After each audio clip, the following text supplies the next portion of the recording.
Hi, welcome to 90% Knitting. This is episode 156, and I'm Lisa, your host, also known as Fiber Nymph on Ravelry, Plurk, and Instagram. Today is Thursday, to think about it, because all day yesterday felt like Thursday to me for some reason. No idea why. Today's Thursday, March 19th, so tomorrow is the first day of spring here in the United States. Well, Northern Hemisphere, I guess. So yay for that. can't wait. I can't wait for it to be official. Actually, March 1st is the first day of meteorological spring.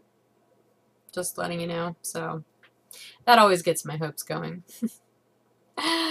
Anyway, I have some people to say hello to. Karen from Michigan, Addie from Colorado, Courtney from California, and Carrie from Indiana all introduced themselves on the 90% knitting board on the welcome thread. So thank you for doing that. And it was funny. Courtney commented that she couldn't figure out why I sounded familiar, and then she realized that I'm from Pittsburgh, and she is actually a Pittsburgher transplanted to California apparently. So she recognized my Pittsburgh accent. And it was so funny that she said that, because I've often wondered if anybody listening to the podcast picks up on my Pittsburgh accent, because I've lived here all of my life. Okay, so I don't walk around saying yins and, you want to go downtown. Like, I don't say that kind of stuff. That's not how I speak. But I know I have certain elements to my speech pattern that are very Pittsburgh. And I slip into them very easily if I'm not being mindful of my enunciation. Like, one of the things I can think of is dropping G's off of words like we're going, going, what are you doing? Like, that's a very Pittsburgh thing. Maybe it's also common in other regions, I don't know, but I know, it's very, very Pittsburgh, and I do that a lot. And I'm sure there's other things that I can't even think of, probably because I've done them my entire life and I've listened to them. And it's funny, even within my family, like my mom's family especially, they live like downtown, well, like north side. They definitely have a very strong, the vowel, the flattening of the vowels, like downtown, like when you say things like that. I don't know. I'm sure you guys have all heard various Pittsburghese things, even just in jokes and stuff. But yeah, so I'm from Pittsburgh and I'm proud of it. I'm literate, even if I do sound weird sometimes. I don't know. That doesn't have anything to do with it, I guess.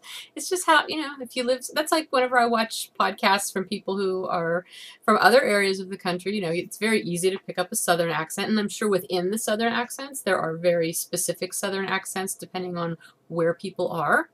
Or, New England, like, there's very strong New England accents and everything. And I just think it's funny because, I don't know, I'm going off on a tangent already. But anyway, if I sound like I'm from Pittsburgh, it's because I am. Although that sounded not Pittsburgh, that sounded like a Southern accent. I don't know. Let's get on with things before I babble much longer. Okay, I already said hello to people. Let's get on with the knitting. I have a little bit of knitting this week. Actually, I knit a lot this past week, but it was mostly all on one project, so I don't have a ton of things to show you. But I have a finished sweater to show you. I finished my Frances Revisited pullover. It's not, the ends aren't woven in yet, so it's not finished in that way. I wasn't sure if I was going to block it or not, and I think after trying it on several times since finishing it, I'm not going to. It fits perfectly. I think it'll be okay.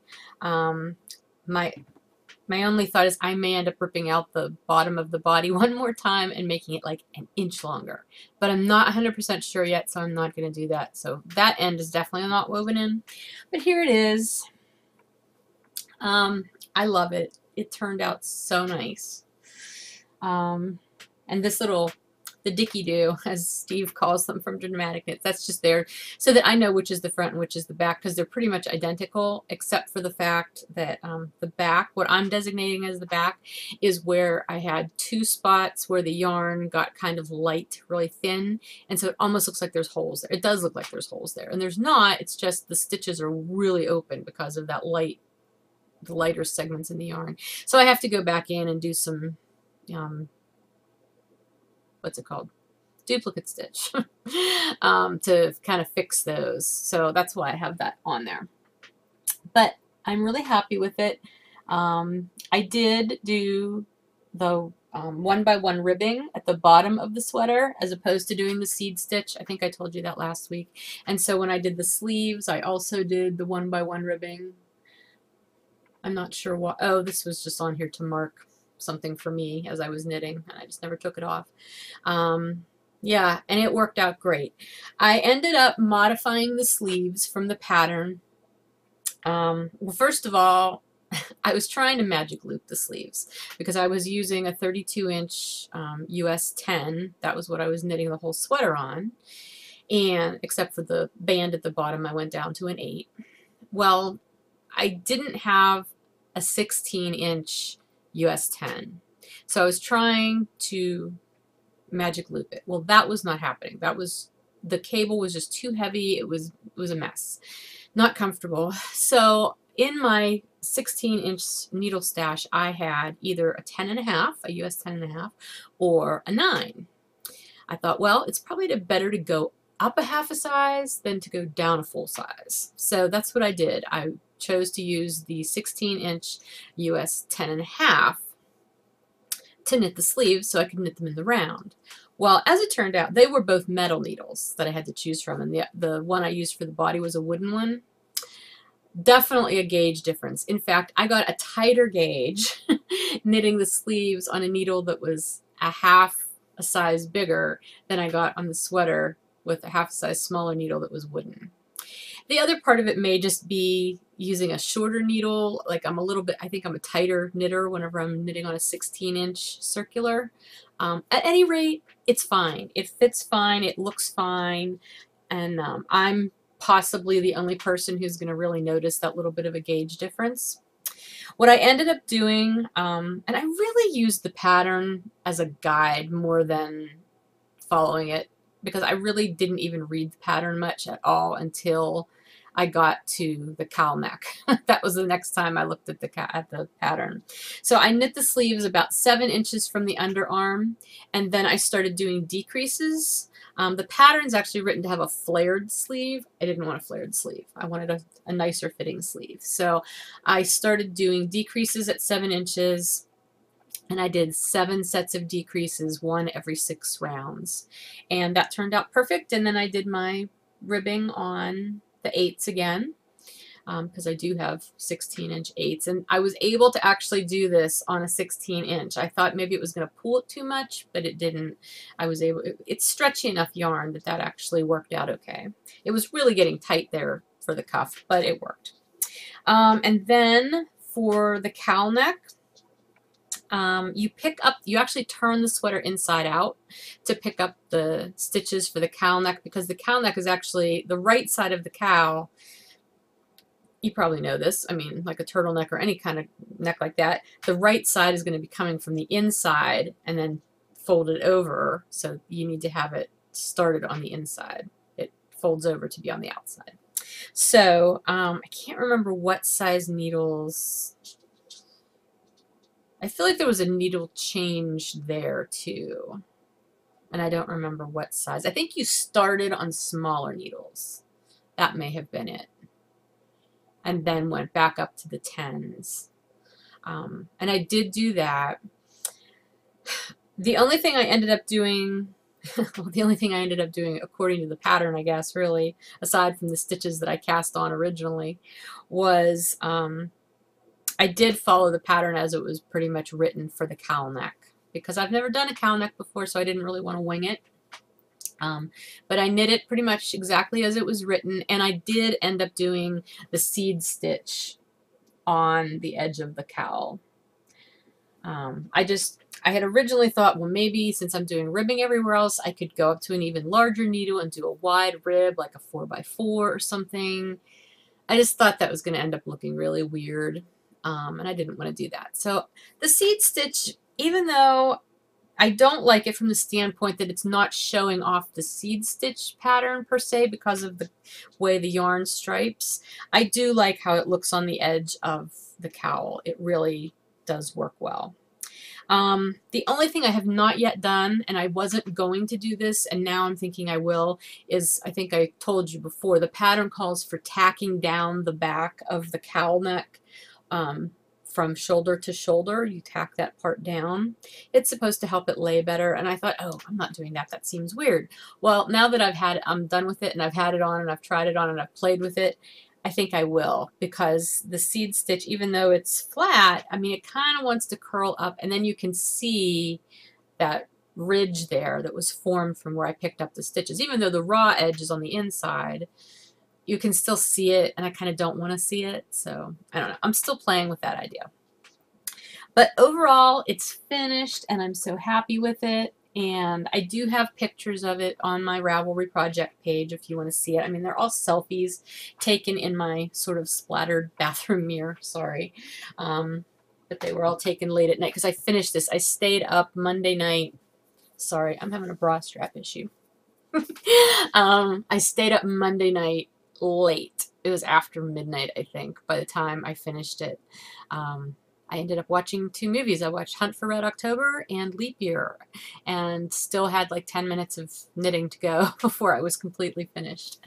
So anyway, but it's done, and I love it, and I'm so happy with it. And it's funny because I posted a picture on Instagram of the sweater before I knit the cowl on it, and people were commenting on how nice the neckline was, and it really was. And I said, well, there's still going to be a cowl neck on it, but I honestly think I might use the same exact pattern sometime and knit another sweater and not do the cowl neck and just do like a square neckline. I think that would look really cool, because it was actually very attractive that way, even though it was still rough because it obviously wasn't finished. But anyway, I am calling this sweater a success. I'm thrilled with it. It's the best fitting sweater that I have made in a really long time, and I credit that to the fact that I tried it on a bazillion times while I was making it. I also think I've finally realized that top-down raglans are my friend. Not because they're easy, which they are easy, but fit-wise, they actually work pretty well for me. I've always labored under the impression that the best fitting sweaters are ones that are pieced, like you knit the fronts or one front and the back and the sleeves, and then you put them all together, you seam them, do the set-in sleeves. And I have no problem seaming. I actually kind of like seaming. I'm weird that way. I don't like setting in sleeves. I'm horrible at that, and it takes me forever to get them even. But I always liked the structure of that, or at least I thought I did. I have a really hard time, though, getting those kind of sweaters to fit me well. They always end up being too broad up in the shoulders, even when I go down a size, like that Shandai sweater that I made last fall. That one wasn't a pieced sweater, though, was it? That was, yeah, I don't know what I'm talking about. Not the Shandai. The Brigid jacket that I made a couple years ago. It was a pieced sweater, and I look like a linebacker in it. I mean, granted, I did not finagle the sizing. Like, I could have made the smaller size on top and the larger size on bottom, which is what I did do with the Shandai, and that did help it fit better. Yeah, I don't know. I really like the way this fit. That's the bottom line. So I'm happy with it, and it's done. So yay. And it may actually end up being cold enough 1 or 2 days this year that I could wear it. We'll see. At least in the house. My house is still chilly, even though we've been getting some warmer weather. Okay. After the sweater, really not much else got knit on, I'm telling you. I do have a hoe, though, and I finished the hoe this morning, and that is the first Fruit Loop sock. So, just a plain stripy sock. I was here last week, so I knit the rest of the foot and the toe, and then I did the afterthought heel this morning. So, that is finished, and I did cast on the second one right away. This is my Bounce Base, Fiber Dye Works Bounce Base in the Fruit Loops colorway. US 1.5s. I'm knitting these for Heather, who is one of the people who helps me with yarn, and she's also a friend of my daughter's. So anyway, she's excited. She has one finished sock now. I didn't talk about the yarn from the sweater, even though you've heard it several weeks now. That was Nashua Woolly Stripes yarn. It's a discontinued yarn. Although it's funny, I used exactly 8 skeins of yarn for that sweater. I had 13. I used exactly 8, literally. Like, I had 2 half balls left by the time I was getting onto the cowl, and I was able to use both of them because the colors matched where they joined together. Perfect. I have little itty bitty balls left, like a few yards each. Now, if I do decide to lengthen the sweater, I'll have to break into one of the unopened balls, but that's okay. But I was really impressed. It was just like 704 yards. I don't think I've ever knit a sweater out of 704 yards. I don't know, my owl sweater, that might have been, excuse me, I don't remember what the yardage was on that because that was a bulky yarn. But yeah, and I actually have another colorway of that Nashua Woolly Stripes down in my deep stash that I thought I would never be able to use for a sweater because I think I only have 10 balls of that, but I could definitely make another one of these sweaters with it, especially if I didn't do a cowl. I would have way enough yarn, so that's kind of exciting. Okay, anyway, the other thing I did knit on it was something that I started because, you know, if you cast something off. Actually, I started it before I finished the sweater, so I can't even claim that. I started another pair of socks. I know, I've got a million socks on the needles right now, but I don't think you can ever have too many socks on the needles because really, if sock yarn does not count as stash, then I think sock projects really should not count towards your works in progress number. They're just happy little things sitting there. At any rate, I'm trying to straighten this out on the needle so it looks nice. This is the sock that I've cast on, and this is called the Expanding Community sock pattern, and that's by Megan Williams. She's one of the Stockinette Zombies. And I'm knitting this out of my Bounce Base as well, and this is the Baubles colorway. It was one of the new colorways I came out with over the holidays last year. I happened to send a skein of this to Disa, who is from the Disa's Craftworks podcast. I sent her one of these as a gift a while back, and she was really excited about it, and she wanted to knit something together because I told her that I had a skein of this that I was holding back in my stash too, and so we decided we would knit something together, and so she chose this pattern, and I was good with it, and so we've both cast on our socks. She is farther ahead than I am. And that will probably remain the case just because I know I'm going to be a little bit slow knitting these. Anytime I'm knitting a patterned sock where there's a stitch pattern going on that I have to pay attention to, it always takes me a while. I screwed up the stitch pattern on this the very second row because I was so focused on the patterning rows that I didn't pay attention to the fact that there was a row in between the first 2 patterning rows that wasn't patterned. So but it's okay. You can't really tell. And I've done it well everywhere else. So this is one full repeat of the pattern. Well, it's the toe and one full repeat. The other thing is I don't usually do toe up socks. So this is a challenge. That's the other challenge for me, is that it's a toe up sock. But it'll be fine. I'm enjoying the pattern so far, what I've gotten to knit on it. So yeah. So that's it. That's all the knitting I did this week. Oh, and I'm knitting these on US 1s, actually, not 1.5s, which is my normal sock needle size. I chose to do the 72, I think it's a 72 stitch sock, or 74. It's in the low 70s.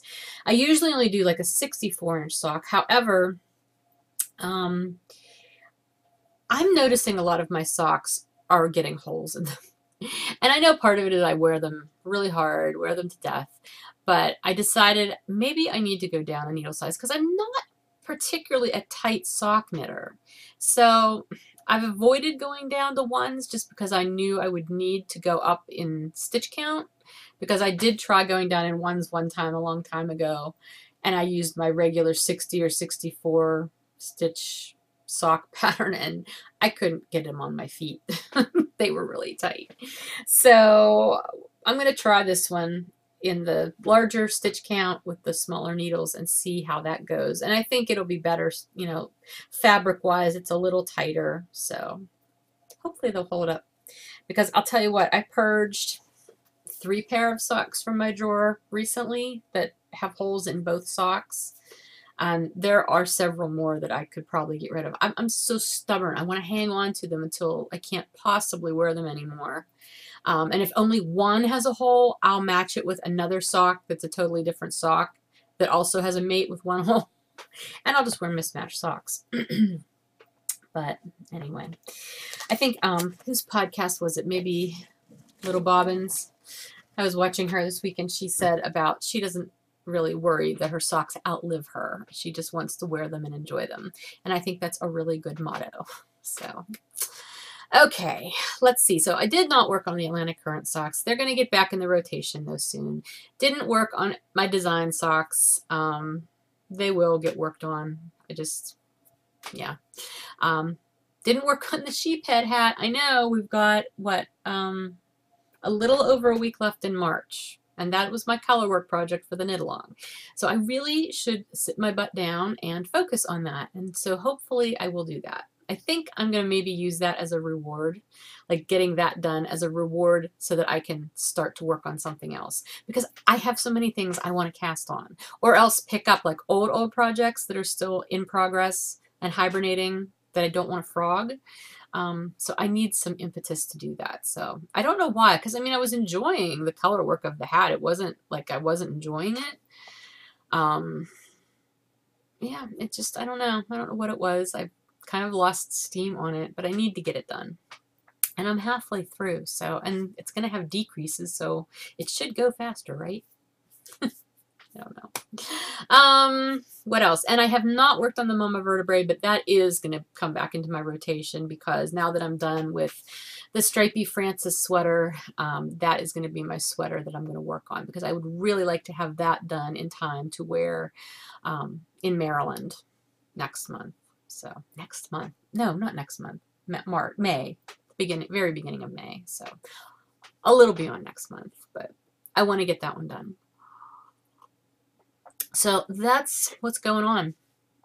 And as far as like upcoming, like I said, I've got a ton of things I would like to cast on, but I am not going to because I've got enough going on. And I think if I get back to anything, the one thing I'd like to get back to is this Age of Brass and Steam shawl, which you haven't seen in forever because it's been hibernating for quite a while, but I'm fairly well along on it. I mean, let's see. It's like at least half done according to how many balls of yarn I have. So yeah, I can't even really open it up. And it's mindless enough that it would be really easy to knit on just watching TV or a movie or whatever. So I think that will be probably the project that's going to come out of hibernation. But I need to not get back into this until I get progress made on the sheep head hat. I'm going to make myself behave, I think. I'm going to try. Don't hold me to it, but that's my thought process at this moment in time. So, let's see. As far as designs, like I said, I did not work on the socks that I'm designing at the moment. The Rambler cowl is still out to the test knitters. I've heard back, I believe, from most of them now. I need to get in touch with them all because I know I've gotten messages over the last few days and I just haven't had a chance to sit down and actually write thoughtful responses. So if you're one of the test knitters who's waiting to hear back from me and you're wondering why I'm ignoring you, I'm not ignoring you. I've just been super, super busy this week, so that's why you haven't heard from me. But I've been reading your messages and looking at your pictures, and everything's turning out great. So I've been getting really good feedback. So thank you, thank you, thank you to all the test knitters. Eventually, I will need test knitters for the socks that I'm designing because I think that's going to be the next design that I'm going to send out into the world, hopefully. So if you are interested in test knitting for the socks, I know I got a lot of messages after I already had my test knitters for the Rambler cowl. A cowl and socks are very different though, so I don't want to assume that if you didn't get to knit for the cowl that you would want to knit for the socks. So feel free to remind me if you are interested you know, I'd like to have a whole, like a new batch of test knitters as opposed to using the same people that I've just used, even if they would be interested, just to rotate things around a little bit. So feel free to message me on Ravelry and let me know if you'd like to test knit a pair of sport weight socks at some point. I can't promise how soon it will be, but it will be at some point. So, okay. What else? What else? What else? Let me look at no spinning. Just the fiber on my wheel is not exciting me, and I don't want to just take it off and not do anything with it. I just want to spin through the rest of it and get done with it and move on to something that I really want to spin. But I haven't had time to spin anyway, so it's not that huge of a deal. The Stranded Colorwork Knit Along that I just referred to, that is still going on through March 31st. So Melissa, who is a Nonzi from the Meltran Designs podcast, she and I are co-hosting this. We each have threads in our respective podcast groups, so feel free to check those threads out. Post your finished object pictures in the No Chatter thread. The project does have to have been started on or after February 1st and be done on or before March 31st. It can be a small project, it can be a big project, it can be whatever, as long as it is stranded color work, like Farrell kind of stranded color work. That's the parameters, so you've definitely still got time. There's little color work mice, like little stuffed mice. There's a pattern out, I can't remember what it's called. I'll try to remember to link it in the show notes. But that would be a really cute thing. So especially if you have a cat and you want to do like catnip mice, because every cat needs a Farrell catnip mouse. My cat does not have one, but oh my goodness. Let's see. New to me podcasts this week. I think the only new to me podcast this week was one that I happened upon last night, actually, and it was the reason I found it was because it was kind of in the sidebar of YouTube after I had finished another podcast, and I saw it and I'm like, oh, that one doesn't look familiar, and I clicked on it and it was called Stitched in Sweden, and I'm totally failing at remembering the girl's name. She's cute as anything. Cute short curly hair, and she is from the United States, but she is living in Sweden. And I think she's got like maybe 8 or so episodes out. The one that I clicked on was her second one. So I started watching it and then I went back to try to find her first episode. So I did watch that. However, sadly, I was in bed at that point in time and I did fall asleep. And it was not a reflection on her podcast at all. It's just, that's what I do. If I'm in bed at night watching a podcast, sometimes I fall asleep. It's funny because sometimes I purposely put on a podcast as I'm going to sleep so that I have something to listen to as I fall asleep. But usually I put a podcast on that I've already watched, and it's one that I know is like the person's voice is going to kind of be nice to listen to as I fall asleep and everything. Tilly Trout, she's one of them that I'll listen to that way. Or Little Bobbins, Disa. It's almost like falling asleep with a friend telling you a story. I know that sounds silly, but you're never too old for a bedtime story. And what better bedtime story than something knitting related, right? Especially with a friendly podcaster voice that you enjoy listening to. Yeah, so that's really the only one I think I watched this week that was new to me. I do have a new thing, and I have to kind of get up to reach it. I forgot to bring it over here, so I'll be right back. Hang on.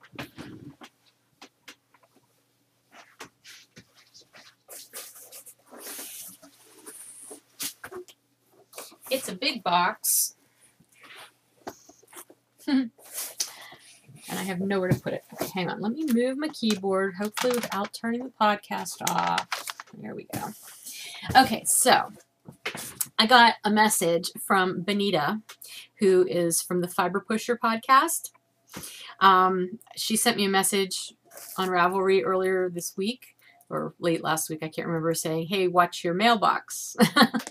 Keep an eye out. And I'm like, ooh, that's exciting. Because anytime you get something in the mail that's not a bill, it's exciting, especially if it's knitting related, which I figured it probably was, knitting or spinning. So anyway, this big box came the other day, and I opened it up, and I was just awestruck. This is the most amazing thing. I have to show you this in different parts. She and her business partner had a club called the Fiber Binder Club.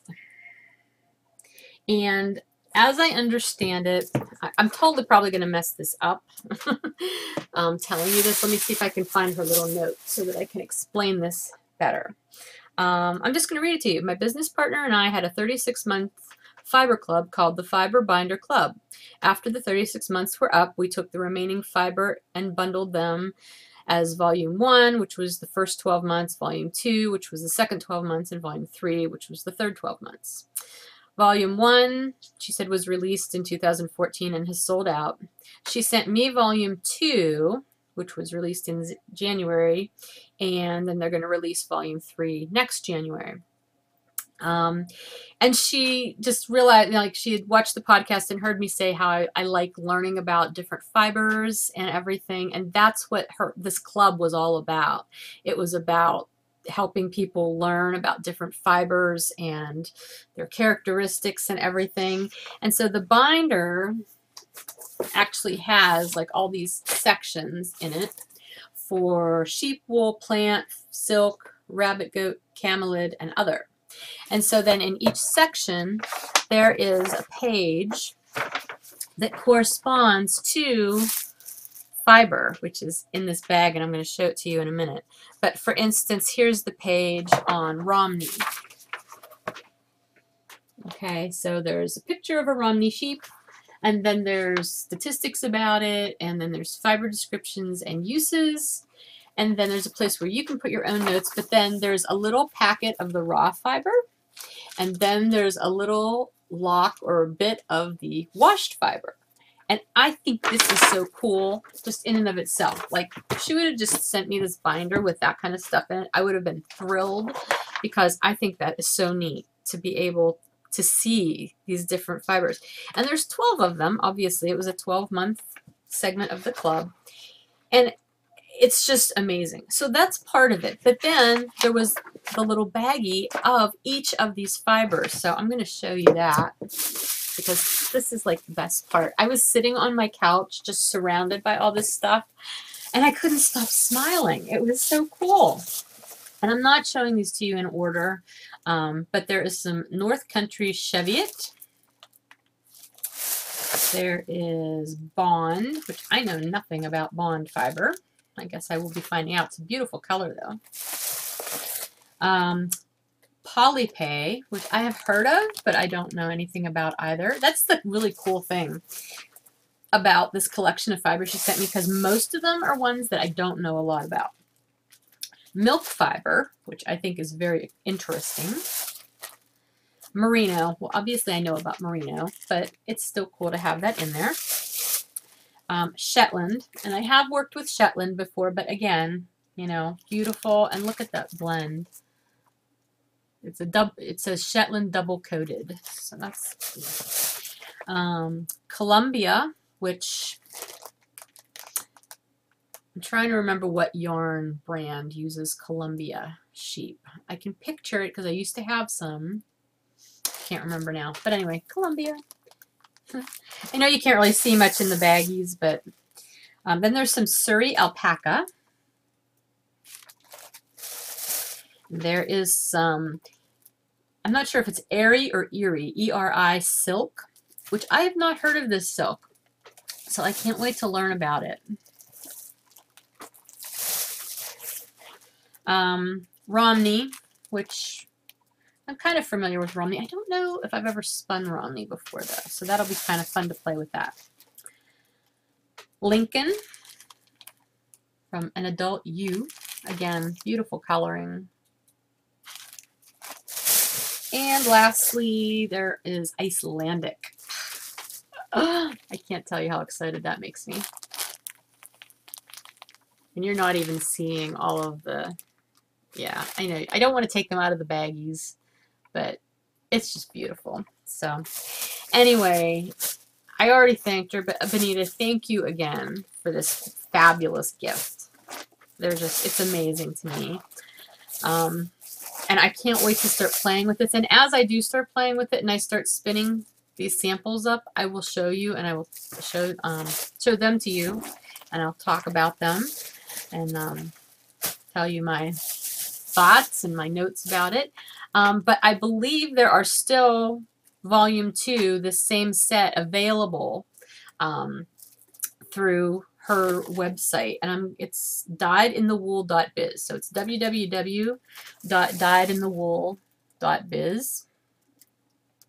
So if you are interested in getting one of these, I think you can check there, and I'm pretty sure she said there are still some in stock, so you might be able to play with all these too. I mean, this is just something that's so much fun. I don't know what I'll ever do with all of these once I get them spun up, but just having them and getting to play with them, the learning process, and that's what Benita is all about. If you watch her podcast, she's very, very dedicated to helping people learn, to teaching people about spinning and wool and all the things related to that. And I think that's fabulous. I love it when people have that educational spirit about them and that they want to share what they know. That's just a wonderful thing. I guess I'm like that in some ways, but some people are really, really that way in ways that I probably will never be. Anyway, so that was my new thing this week. I don't think I got anything else new. The only other thing actually I was going to talk about, and I talked about it last week, was my sock ruler. But at that point I had just gotten it. I hadn't used it at all. I've been using it a little bit.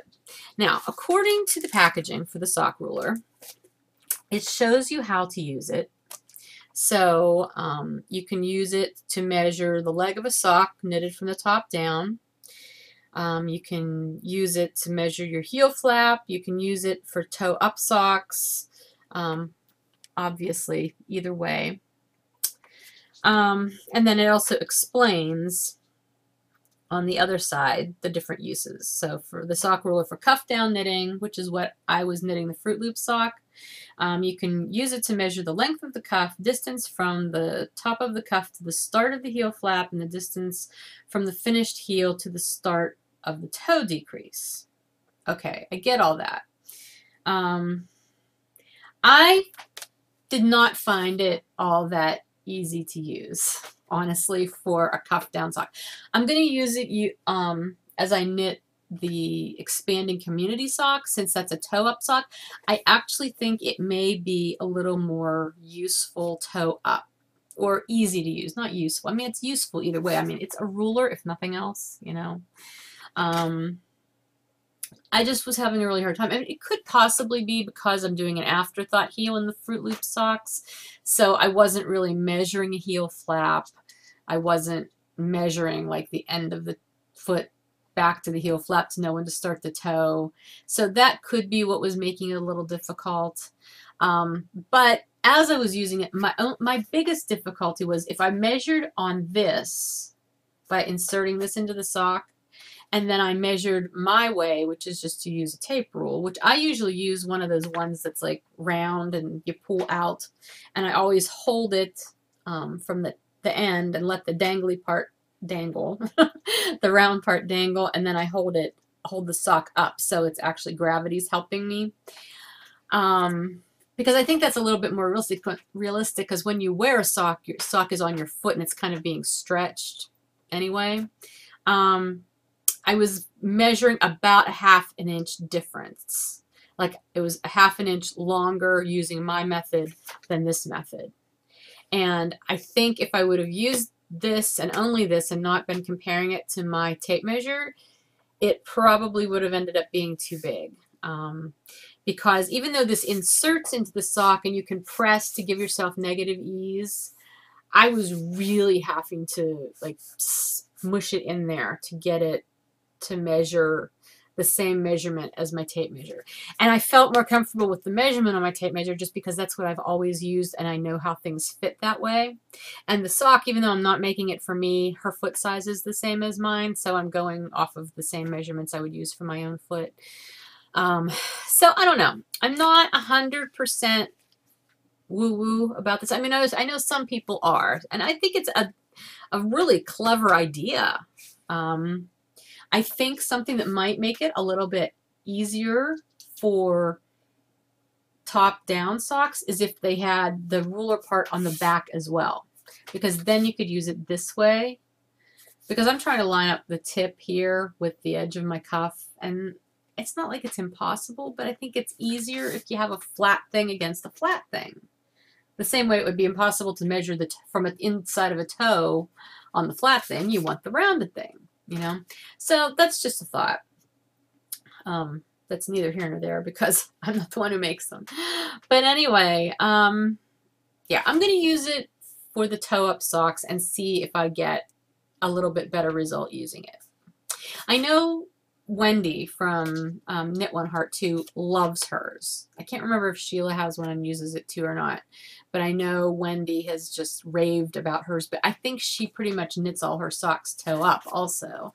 So that might be the difference there. So I don't know. Your mileage may vary. You may absolutely adore this and it might be really useful to you. The other thing for me too, though, is the fact that, you know, it's a bulky, it's a thick, but it's long. And so here's my bag that I'm keeping the Fruit Loop socks in. So I put it in here and it's not going to, you know, it's going to stick out. Whereas a little tape measure I can throw in the bag. So if I'm just using it at home, it's not that bad, but I would be afraid that it's going to either get damaged or fall out or something because it's a very smooth kind of material. I don't want to sound like I'm totally down on this because I'm not. I think it's an excellent idea.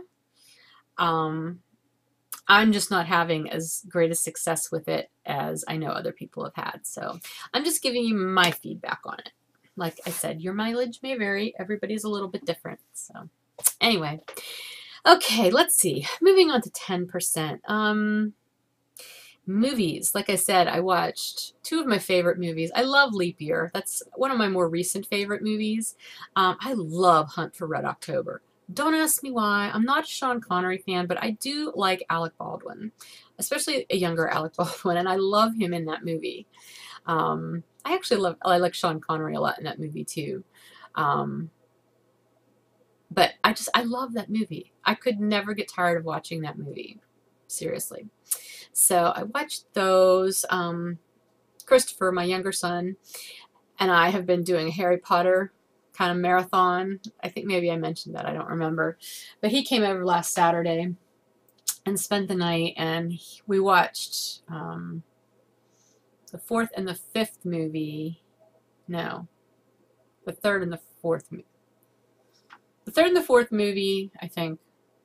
Yeah, because it was A Prisoner of Azkaban, and then The Order of the Phoenix. I'm probably losing. So anyway, the 3rd and the 4th movie we watched Saturday night. We had pizza and wings. It was awesome. And then he spent the night, and then Sunday morning we got up and watched the 5th movie. So we have the 6th movie and the 2 7th, like the 7th part 1, 7th part 2 to go, and I think we're going to do that this weekend. So he's going to come over again Saturday, spend the night. So we will get through our Harry Potter marathon. Those are other movies. I love the Harry Potter movies. I could never get tired of watching them. Those, Lord of the Rings, I absolutely adore Lord of the Rings. I can't tell you how many times I've watched those. I really do like the Hobbit movies, but I've only seen them each like once, maybe twice. The first 1 or 2. But I've only seen the 3rd one in the theater, so I don't even know if it's out yet on DVD. I haven't looked, so. Anyway, movies are a good way to escape from reality, quite frankly. That's what they're all about, isn't it? Just having something else to do with your mind. So I like that, especially on weekends, because weekends, I don't know why, weekends just, well, I do know why. They seem long to me. I mean, I work all week, but then I end up working on the weekends too, and there's other things that I don't get to do on the weekends that I can do during the week, and so weekends sometimes can be very long. So it's nice to have those diversions. So, and I actually might be going out to see a movie on Sunday with some girlfriends. We're trying to figure out, you know, time that might work for all of us. And I'm going to screw up this name. The Second Best Exotic Marigold Hotel? Or Second Most Exotic? I don't know. You probably know what I'm talking about. Maggie Smith's in it, and Judi Dench, and Bill Nighy. I didn't see the first one. I didn't even know there was a first one. I thought this was just the weird name of a movie that it said second. So, but I've since been informed that there is actually a first. And I found that I could actually stream it on Netflix if I want to pay for it, which I'll probably end up doing, just so I can watch the first one before I see the second, even though I'm assuming it's probably a pretty standalone movie. I could see the second one without having seen the original one. I've heard mixed reviews about the second one, that it's not nearly as good as the first one and yada yada. So I don't know, but we might go see that and then have dinner or whatever afterwards. So that'll be a nice way to spend my Sunday. In between working, because I'll probably be working too. What else? It's been warm. It's been so nice. Now the last couple days, like today and yesterday, are back down to being a little bit chilly, but overall, it's been nice and warm. I've got some mystery green things coming up in my one flower bed. They look like bulbs, like daffodils. I have not had daffodils in my front flower bed in years. Because one year I got kind of zealous and I dug all the bulbs out of that flower bed thinking I would replant them and redo the flower bed. I never replanted them. I threw them away. So I don't know if these are ones that were just lost and dormant in the ground all these years or what they are, because I don't think there might. I have little Asiatic lilies maybe, but I think it's way too early, or irises. I don't know what the heck they are. I'm so bad with specific names of flowers. I just know they look pretty. But I think it's way too early for them to be coming up. These really do just look like kind of daffodils. I used to have daffodils and crocuses. Little, well, actually not little crocuses. They were big. But again, haven't had them in years. So I'll be really interested to see what these little green things develop into. And then there's another clump of green stuff coming up. It kind of looks like hostas, but again, it seems early for hostas to be coming up, and there were never hostas in that spot. I had hostas all over the place at this house when we first bought it, and I dug tons of them out because, first of all, they were planted in really bizarre places. Second of all, I don't really care for hostas all that much. So I got rid of a lot of them, but there were never hostas where this green clump of stuff is coming up. So I don't even have any clue what this is. It's a mystery, and it'll be fun to find out. But anyway, along with spring, which tomorrow is the first day of spring, did I mention that? Comes a desire to go shoe shopping. Well, clothing shopping too, but you know, right now my clothing shoe fund budget is a little limited, so I have to watch what I do. But I did wander into DSW the other day. And I got myself new shoes. Aren't they cool? I love these shoes so freaking much. They are like, they've got hardware on the side of them. Can you see that? Focus, focus, focus on the screws. They're just, I don't know why that makes me happy, but it does. And then it's got these sparkly metallic things. You know, I never used to be a sparkly metallic kind of person, but dude, these are awesome shoes. And they're red. Red sparkly shoes. I'm sorry. These are awesome. And they're super comfortable. I wore them the other day. Just kind of around the house, but then we ran out for a little bit and I had them on and they were comfortable, and I still have the stickers on the bottom. I guess I should probably take those off. They are by Patrizia, which is, I think, a subsidiary of Spring Step, which is a European shoe company. So they're all in the European shoe sizing. I've bought Spring Step shoes a few other times and I love them. They are always so adorable and cute, and they're very unique. And I really, really like this pair. And they had them in black too, but I didn't get black. I got red because I was in that kind of mood. And I love red shoes. I don't have a lot of red shoes, but I love red shoes. They're happy. I did go in Old Navy too, and I picked up Old Navy, thank heavens, has finally re-embraced the concept of the cute skirt. I used to get skirts at Old Navy all the time because I love skirts for spring and summer and even fall when it's still warm. But oh my gosh, the past couple of years, everything, ever since they redid their store, it's been ugly stuff. Like nothing cute, hardly any skirts that I could find anytime I was in there. Maybe I just wasn't in there at the right times. Finally though, I got a couple of really cute, just sort of poofy, floral cotton skirts. So cute. And they will be awesome for spring and summer. I am so excited. I got a couple tops too. A bunch of the ones that I really, really like though. Because see, I'm the kind of person who will go in and I will find a top style that I like, and I'll buy it in 3 different colors just because I like it and it fits me well. And it's funny because I tend to gravitate towards black tank tops and black cardigans, which I purposely stayed away from this time. So I did not add any more black tank tops. Actually, the one top I got was black, but it's not a normal tank top. It's rayon. Rayon seems to be making a resurgence in the fabric of today. I tend to stay away from rayon just because it has to be ironed. After all these years of creating rayon, can't they come up with a permanent press rayon? Really? I mean, you can come up with permanent press everything else. Can't you come up with permanent press rayon?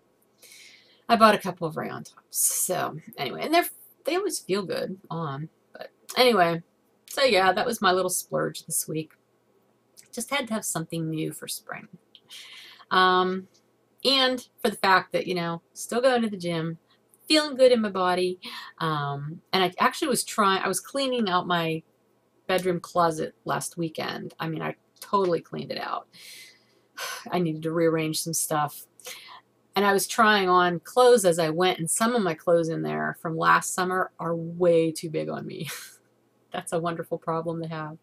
So there are definitely tops that I'm not going to be able to wear this year because they look like pop tents on me.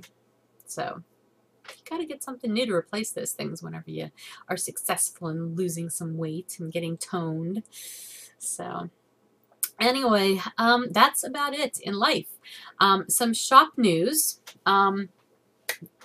2 things. Well, several things, but 2 main things. If you don't usually hang out for the whole shop update section, you might want to hang on if you're interested in hearing about the sale that I'm going to be doing, because I'm going to talk about that in a minute.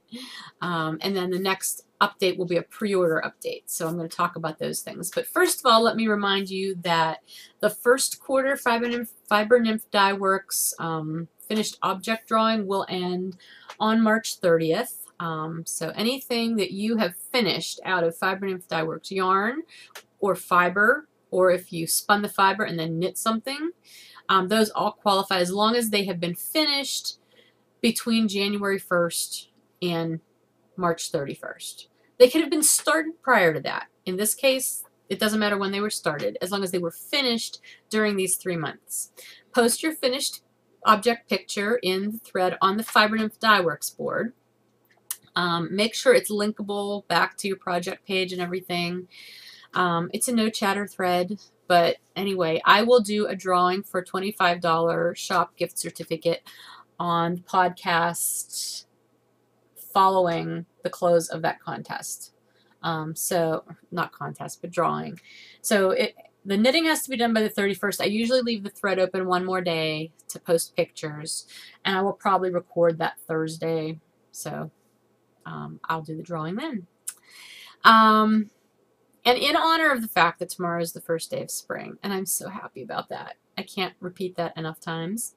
I have decided that I am going to do a Thank God It's Spring sale this weekend. So beginning tomorrow, Friday the 20th, through Sunday the 22nd, if you use the coupon code TGIS for Thank God It's Spring, all capital letters, TGIS 15, you will get 15% off your entire order in the shop. I'm not putting anything new up into the shop this week. It's just whatever's in there. But you can get 15% off of it, including things that are already on sale. There's some stuff still in the sale section.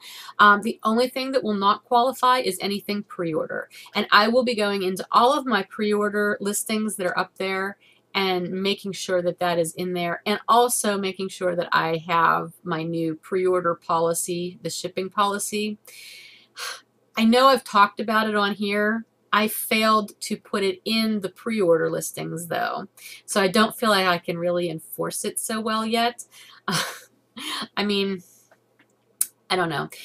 Last update, I did have some people order both pre-order items and shop items at the same time. I have not shipped anything from those because I have made that announcement several times now. And I did have a couple of people write to me and say, you know what, just hold everything until the pre-order is ready to ship. That was fine. If you're one of the people, though, who ordered something and you're wondering where it is, please let me know, and I will make arrangements to get your other stuff shipped out to you sooner than the pre-order, just since this has been sort of a gray area right now. But I will be adding that, and from this point on, I'm definitely not going to be shipping other stuff until pre-orders are ready if you order it all together. So if you want a pre-order item and you want other stuff, order the pre-order item separately in a separate order. Just because the shipping is, I can't pay for all the shipping to ship twice whenever you're only paying for shipping once. I hope that makes sense. Anyway, let me see.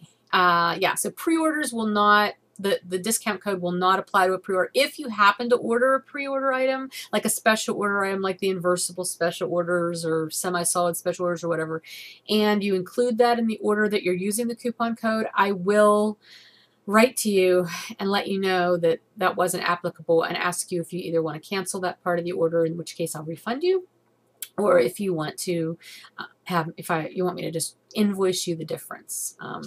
So that's the way that will work. The next actual shop update, which again, I talked about this last week, it's going to be a pre-order update.